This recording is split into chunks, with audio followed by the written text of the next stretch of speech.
Bismillahirrahmanirrahim. Tuan-tuan dan puan, Islam menggalakkan kita membaca. Malah wahyu pertama diturunkan kepada Nabi Muhammad SAW ialah Iqra, yang bermaksud bacalah. Tapi realitinya tak semua orang suka membaca.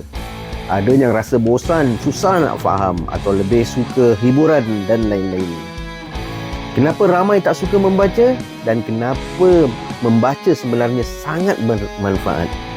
Jom kita lihat 4 sebab kenapa ramai tak suka membaca dan 4 sebab kenapa membaca itu bagus. 4 sebab kenapa ramai tak suka membaca buku. Nombor 1, membosankan. Ramai rasa membaca itu membosankan. Lebih-lebih lagi jika buku itu tebal dan penuh dengan teks tanpa gambar. Nombor 2, kurang masa. Dalam kehidupan sekarang ini, semuanya sibuk. Ramai suka habiskan masa dengan telefon, sosial media dan hiburan lain. Yang ketiga, susah faham. Ada yang rasa membaca memerlukan terlalu banyak fokus, terutama jika bahasa atau topik dalam buku itu susah. Yang keempat, tak nampak faedahnya. Setengah orang rasa faedah pada membaca itu tak ada langsung. Sebab kesannya tidak serta-merta seperti kalau kita menonton video.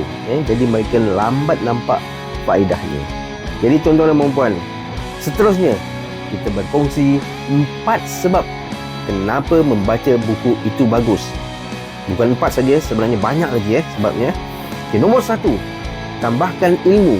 Membaca bantu kita dapat pengetahuan baru. Dan digunakan, yang boleh digunakan dalam kehidupan ataupun perniagaan.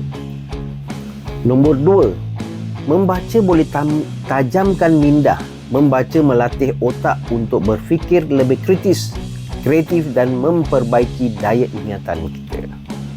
Nombor 3, membaca juga boleh kuasai komunikasi. Semakin banyak kita membaca, semakin lancar cara kita bercakap dan menulis. Penting untuk kejayaan dalam hidup. Nombor 4, tingkatkan fokus dan sabar. Membaca perlukan ketenangan dan fokus. Membantu kita jadi lebih sabar dan kurang mudah terganggu. Jika anda ingin kongsi pendapat anda, sila komen.